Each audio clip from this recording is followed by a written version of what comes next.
Extraordinaire. UNFP menace le PSG pour Kylian Mbappé. Real Madrid, Valverde drague ouvertement Mbappé. Real Madrid, incroyable, la première remarquée de Jude Bellingham. Avant de commencer, si c'est la première fois que tu passes ici, je t'invite donc à t'abonner, c'est gratuit, ça prend 2 secondes et ça fait plaisir. Merci beaucoup à toi. Le président de l'Union nationale des footballeurs professionnels s'est encore exprimé sur le cas Mbappé. Et cette fois, il a fait passer un message très clair au PSG. Kylian Mbappé en tribune toute la saison. C'est une solution clairement envisagée par le PSG dans le cas où le Bondinois venait à ne pas prolonger son contrat tout en refusant de partir cet été.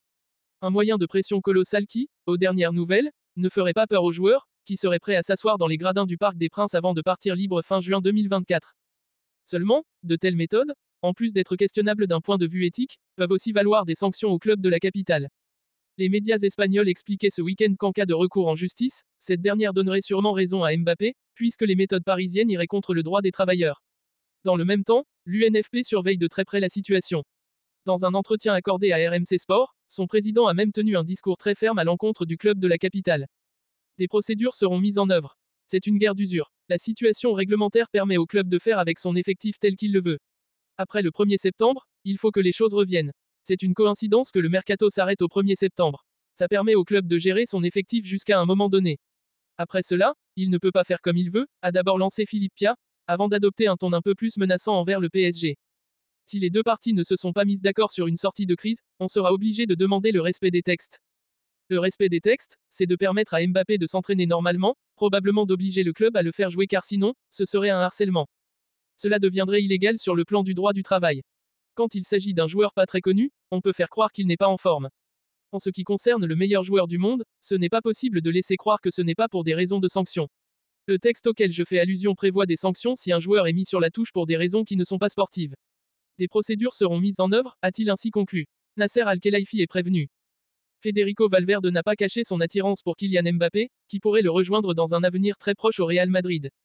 L'avenir de Kylian Mbappé fait évidemment parler du côté du vestiaire du Real Madrid. Le club merengue sait qu'une opportunité pour accueillir le crack de Bondy dès cet été est en train de s'ouvrir au vu du bras de fer entre le PSG et son joueur. Et forcément, dès qu'elle le peut, la presse espagnole ne se prive pas de sonder les madrilènes sur le sujet. Valverde fan de Mbappé. Alors que Carlo Ancelotti a choisi de fuir le sujet ces dernières heures, ce n'est pas le cas de Federico Valverde, le milieu madrilène interrogé en zone mixte. S'il ne s'est pas prononcé sur son arrivée, le milieu uruguayen a clairement affiché toute son attirance pour le talent de Mbappé, en attendant de voir s'il deviendra un partenaire d'ici la fin du mois d'août. Je ne peux pas vous dire grand-chose, je suis un joueur du Real Madrid. Pour moi, Mbappé est l'un des meilleurs au monde, non seulement maintenant, mais sûrement pendant de nombreuses années, il sera l'un des meilleurs. En tant que fan de football, j'aime le voir jouer. En tant que joueur du Real Madrid, j'essaie de défendre cet écusson et d'être prêt à tout. Pour sa première avec le Real Madrid, le milieu de terrain anglais a rendu une copie plus que correcte. Il n'en fallait pas plus pour que les madrilènes s'enflamment. C'est un joueur fantastique, très important, un intérieur complet, qui a beaucoup d'intensité et se déplace très bien sans le ballon. C'est différent des autres moyens dont nous disposons. Pour trouver des lacunes, ajoutez quelque chose d'autre à ce modèle qui a une qualité extraordinaire. Je pense avoir répondu à toutes les questions. Après la rencontre qui a opposé le Real Madrid à l'AC Milan dans la nuit de dimanche à lundi, Carlo Ancelotti s'est montré plutôt satisfait de la prestation de Jude Bellingham, qui a disputé un peu plus d'une heure de jeu à Los Angeles. Son début a été à la hauteur du Real Madrid, résume le média espagnol Relevo au sujet du joueur qui a joué derrière les deux attaquants, dans une sorte de 4-4 de losange. Carlo Ancelotti a d'ailleurs répondu aux interrogations sur son positionnement. Pour le système que nous avons utilisé aujourd'hui, il sera numéro 10, si nous jouons avec un 4-3-3, ce sera à l'intérieur à droite. Pour lui, il est préférable d'être 10 car il est proche de la région. Cela dépend du système. Il faut attendre un peu pour savoir comment ça se passe pendant la saison, a-t-il ainsi lancé. Les médias sont sous le charme. Il a été le meilleur en première période, indique de son côté Marca, qui rajoute que le meneur de jeu des Sri Lions offrira beaucoup de bonheur aux Madrilènes. Il faut dire que face aux Milanais, l'ancien du Borussia Dortmund a été très participatif et ne s'est pas caché.